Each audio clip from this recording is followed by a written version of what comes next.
Need the lot to the Gears of War part of the expedition, please. I'm at almost 1 hour and 26 minutes, 1.5 times speed. And the folks will finally get to see the hard-ass Raven pilot Gil Getner in-game for the very first time. Let's go and fuck this mess. Marcus and Dom are absolute legends. You can spot these strong jaws and thick necks from a mile away. But if you go too realistic, you lose those unique features that make them stand out. Honestly, Marcus just isn't Marcus if you take away his classic perma-scout. So instead of chasing perfect realism, we focused on making them believable and memorable, respecting the details that really make them who they are. Material and character fidelity in Gears of War EA far surpasses anything we've been able to achieve before.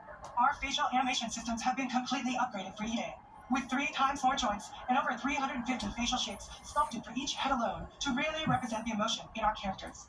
Marcus has more detail in his eyelashes than his entire character model did in the original Gears of War on Xbox 360. Phoenix, Marcus, Sergeant, 26 RTIC Company. Next of kin, Adam Phoenix. With the amount of layers we have, we've never had fidelity at this scale. Combined with a much more sophisticated animation rig, this allows us to have way more expressive characters with a huge range. From a small smirk to yells on the battlefield. Come and get some, you goddamn grubs! Your experience takes on a new intensity. We're pushing the graphical limit with 4K Ultra HD resolution, native HDR10 rendering, hardware ray tracing at 60 frames per second in campaign, and up to 120 frames per second in multiplayer. When it comes to the locusts, to make them more believable, we made them scarier. The drones are wild and vicious. The boomers are even bigger this time around. Like living battering rams smashing through doors onto the battlefield. The wrenches scream so loud it disorients you before they rip you apart. And the reapers, they crawl up buildings and rain fire from above. Basically, the whole locust army, whether new or old, are more intense than ever before. So what now, Marcus? We saved everyone we can. No, why would be new? Gears of War has never been a horror game, but the world has always felt horrified. And with EA, we lean into that even more. Our core system means damage feels meaty, responsive, and satisfying. That was satisfying. Muscle unlock the forms in response to your attacks, and blood and bone damage adds to the intensity of combat. More is localized as well. Shoot a locust in the armor leg, and you'll see the bullet take a chunk out of it. Or land a heavy shot on the lip, and our dismemberment system will rip it clean off to the glorious deep down. The matches look to get you the most satisfying shots, covering you in blood, or pop hits from afar with the launcher. We revamped our favorite weapons for EA, and of course, we also have some fun new ones, or even more brutal ways to tear your enemies apart. The new Blood Puncher grenade launcher is a cog weapon that fires armor-piercing explosive rounds. Quick fire a round and let it explode, or hold the trigger to control when it detonates. That means you can place a well-timed explosion behind an enemy protected by cover, or with practice, master its long-range evil closing potential. The incinerator is our new shotgun. You can see the emulsion literally melt the skin off an enemy's body. Before, you could only get into a grapple with an enemy came charging at you. Now, you feel the power of getting to incinerate them when they get close. And of course, the laser.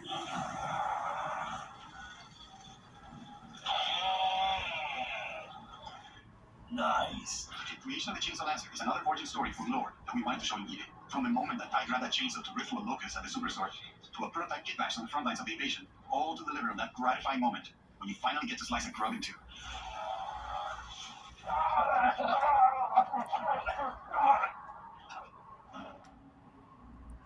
Gears music has always been about tension, escalation, and release. When a fight kicks off, the music hits hard. Anxieties as things get more dangerous. And when you drop the last enemy, you hear that familiar big ringing chord. For E-Day, we kept that structure, but made it sound harsher. Together with our composer, Adam Wasika, we built the score to match a world on the verge of collapse. The electric guitar returns alongside classical instruments, but both are pushed into uncomfortable territory. Like dragging a bone saw across the cello, creating dissonance that never fully resolves.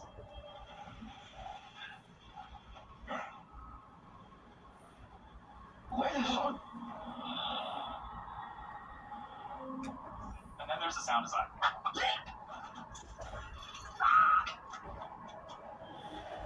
All chainsaws have voices. When it came to the sound for our Proto Lancer, it was important to us to track down the exact make and model that was recorded back in 2006, and rebuild it from the ground up using our new sound effects system. This chainsaw has a 14-inch blade with that signature meaty yet intimate sound, and when it revs, you can hear all the gnarly details.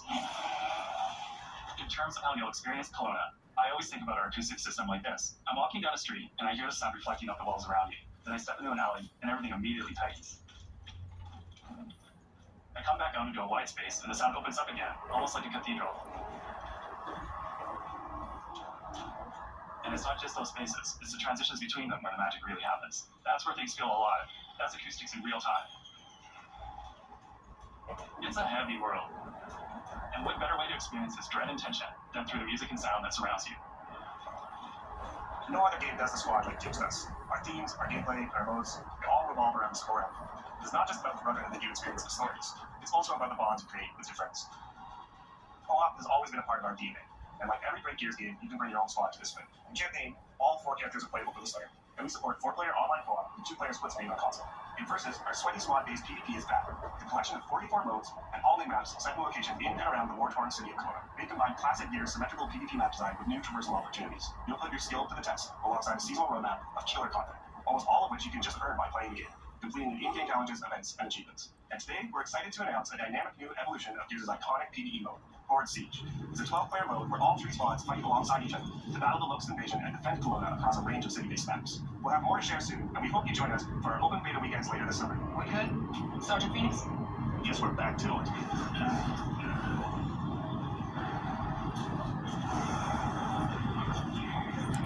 Pandora Summer 12 Dollars. We cannot run the pass. As long as we breathe out of the with noise. They keep fighting. 20 years of Gears is such a milestone. It is such an honor and also a huge responsibility to make sure we deliver on the story of Gears. It always comes back to the squad. It always comes back to this theme of getting through the absolute shittiest of times with somebody else who constantly has your back. And that's Marcus and Dom's story. The story of the original trilogy. The story of E-Day. And the story I think we can all relate to. Thanks for pushing through. Could have done it alone. You got it. Having the opportunity to have E-Day come out in the same year as the 20th anniversary of Gears, the quarter century anniversary of Xbox, it's almost like a homecoming. It's like we're turning back to our roots and saying, fuck yeah, we're back. And we have so many more stories to tell. It's an incredible honor and one that we want to make sure that we do right.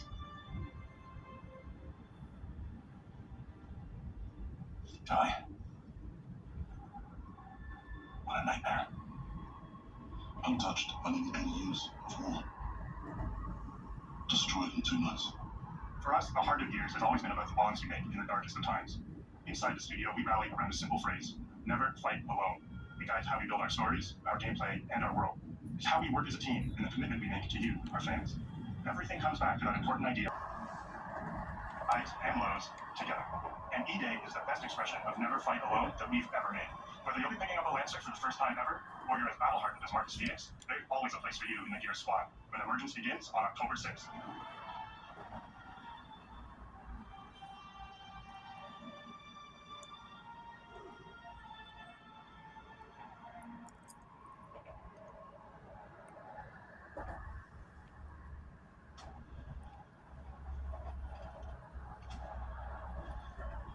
I know why you were here.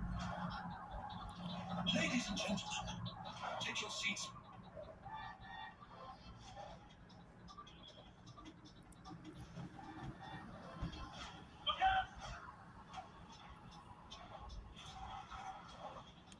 The council has chosen. Now you ready to get to it?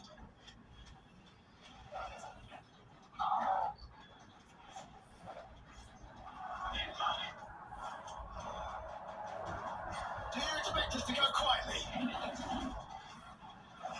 I've proven myself. Have you really?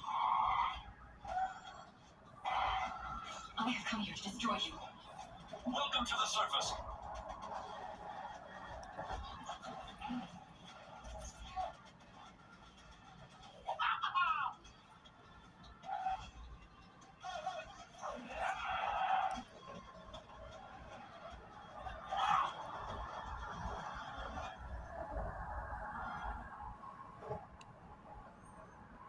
It's a good show, guys.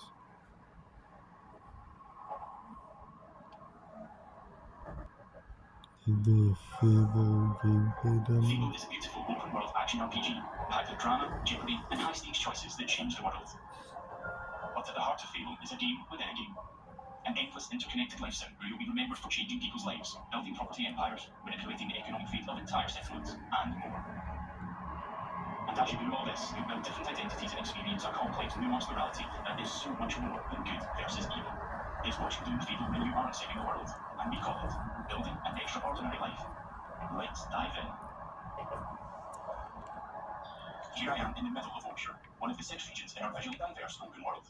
It's characterised by beautiful rolling hills and lush, colourful foliage, inspired by the British countryside. There are settlements of different sizes throughout the world, each with their own population, traits and landmarks. Albion is full of variety. We can see one of those settlements up ahead. Silverbrook, a peaceful farming town, and the largest settlement in Yorkshire.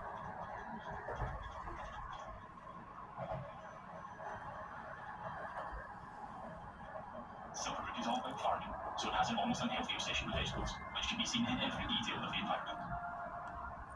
It's in how the villagers have decorated their houses, their shops, and their streets. It's even in how they dress their scarecrows. When I enter a settlement, I quickly run into the beating heart of Albion, its people. There are over 1,000 handcrafted, fully voiced NPCs, each one with their own job, home, routine, relationships, and memory. None of these villagers are scripted dressing. They have emergent behaviour powered by real-time systems. They go to work, they go to bed, they have hobbies and families. Sometimes they just want to spend time in the pub. Albion feels alive because its people have lives. I've never been to Silverbrook, and because I've done nothing with them yet, Max the stable hand here is completely indifferent to me. Got a minute? What do you want then? So, if I ask him to follow me, follow me. I don't deal with randos. He won't, and he thought I was weird. That's fair. Right then. Right, well, there you go. Yes. In the story, I'm here investigating if there's a connection between Isabel, the powerful red-cloaked hero I'm pursuing, and the strange magical incidents being reported in Silverbrook. I've heard something about giant vegetables and a hero called Darden who lives nearby. Maybe they can help me find Isabel. And it seems there's a bit of a commotion in the town square. Let's see what's going on. Someone needs to tell this little brat what's what. Oh, hero, can you do me a favour? Explain Fable away is a from me. weird story. I won't let you kill Colin. Hero, you have to stop him. Look, kid, I'm a butcher, and Colin's just a pig. You might need to spell it out. But I'm not like all the other pigs. Am I, John? God, I'm not having this conversation with you again, Colin. Did I just understand that pig? No, they're not what you ways are properly, trust me. Colin's special. Please. We can eat something else if there's no much trouble feast. People are expecting a hog roast, kid, and I've been preparing, Colin. This pig for ages. But I've only just learned to communicate. Who knows what else I could achieve? I've got potential, hero. Don't let me end up on a spit. Please.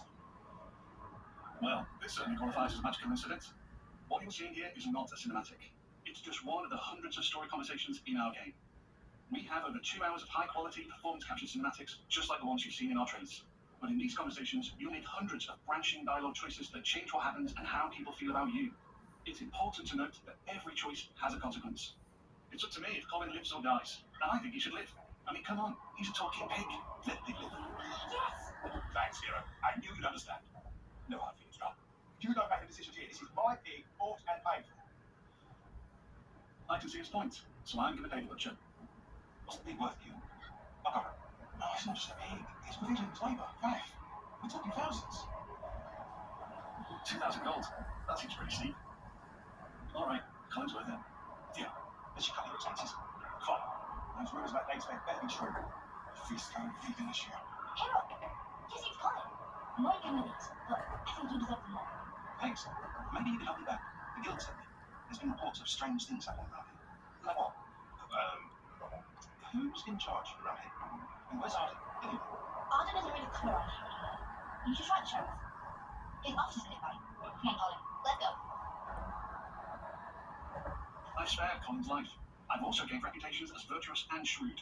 In Fable, every action generates local reputation.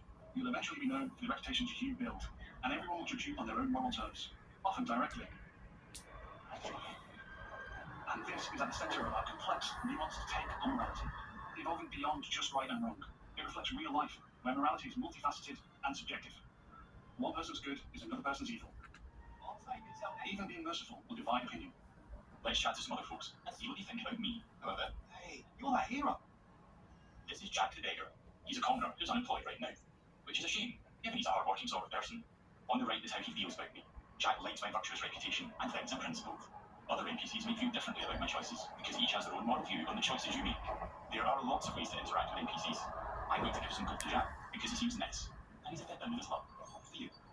I hope it helps. This is going straight level. Cheers. He was grateful for that, and he felt it was me and Kenneth. Let's give him a bit more. Yeah. Don't spend it all at once. Let's tax the edge off. Thank you. That made an impact. I've gained a reputation for being kind, and I'm known for it across Silver. Everything you do has a consequence. Let's be Jack. Settle. Come on, good. Where's the pushing, huh? I do like Jack though. Maybe I should buy him a gift. There are lots of shops with different stock across Albion. Let's go to the general store across the street to see what they have. Every business has NPCs working in them as part of their daily life. Just like Megan here. This is quality stuff. Welcome here, Ryan. What can I do for you? Doing my deal to save Colin gave me a shrewd reputation, and Megan here is a fan. She's an ambitious commoner, and she thinks I'm savvy because of my earlier deal making. Every NPC has unique characteristics driving who they are and what they think of you. You know what? Forget Jack. He's dead to me. I'm going to try flirting with Megan. Just boring. Is it not around